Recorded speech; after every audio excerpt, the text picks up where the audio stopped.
نحمده ونصلي على رسوله الكريم أما بعد فأعوذ بالله من الشيطان الرجيم بسم الله الرحمن الرحيم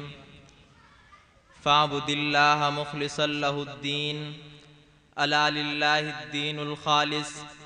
وقال النبي صلى الله عليه وسلم إنما الأعمال بالنيات وإنما لكل امرئ ما نوى وقال عليه الصلاة والسلام إن الله لا ينظر إلى صوركم وأموالكم ولكن ينظر إلى قلوبكم وأعمالكم صدق الله العظيم وصدق رسوله النبي الكريم چون بندہ خدائے خیش خاند باید کے بجز خدا نہ داند تا مراہست دی گرم باید گر نخانند زاہدم شاید استاذان من و حاضران مجلس السلام علیکم ورحمۃ اللہ وبرکاتہ۔ مرابر عنوانے کے حکم لب کشائی گفتگو کردن فرمودان او خلوص نیت و جستجو رضائے خداست۔ عزیزان من خداوند قدوس در مصحف عزیز میں فرماید فاعبد اللہ مخلصا لہ الدین، یعنی عبادت حق تعالی بطریق بکن کے بندگی تو خاص اورا باشد۔ مقصد سخن ایس کہ من وش ما ہر کار خیر راب ارادت حصول رضائے حق سبحانہ و تقدس انجام دہیم۔ خود نمائی و شہرت جاہ و منصب ہرگز مقصود نہ باشد، چرا کے بے خلوص نیت ہم محنت و مشقت بے سود ورائے گاست۔ چنا کے در کتب پندو نسا حکایت ریاکار آمداست،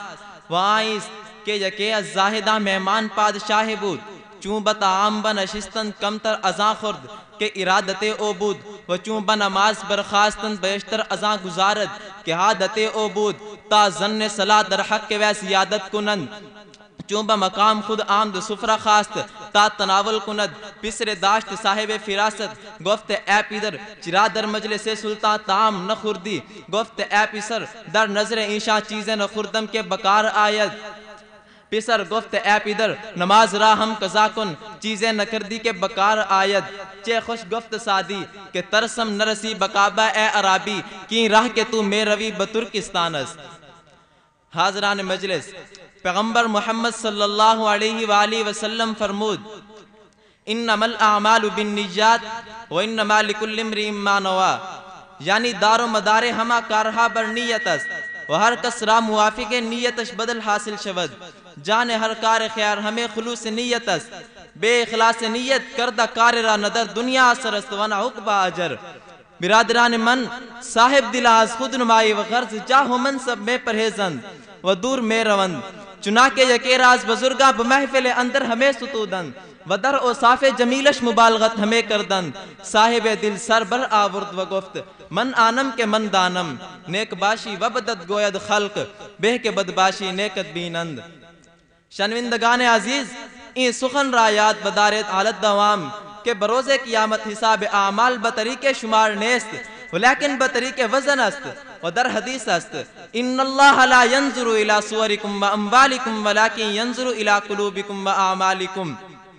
یعنی خداوند تعالی نہ صورتحال شمارہ میں بیند و نہ مال و متاع ولیکن او میں بیند اخلاص شمارہ۔ معنی گفتگو ایست کے نشست و برخاست نماز و گرسنگی در رمضان مقصود حقیقی نیست ولیکن مقصود ادھم طاعت و عبادت بجا وردن بحکم خدا بے اخلاص و محبت اوست۔ پس اگر خالی اند ایہم طاعت از اخلاص و رضائے خداوندی محض صورت باقی است و جہاں غائب و اخلاص کامل ایست کے بندہ سوائے خداوند تعالی کسیرا مالک نفع و ضرر نہ داند و در کارہائے خیز سوائے حق تعالی کسیرا متصرف نہ پندارد و در طاعت و عبادت تصور خدا بے اختیار خیش نہ یارد، نہ زاہد را درم باید نہ دینار، چون بستت زاہد دیگر بدست آر، زاہد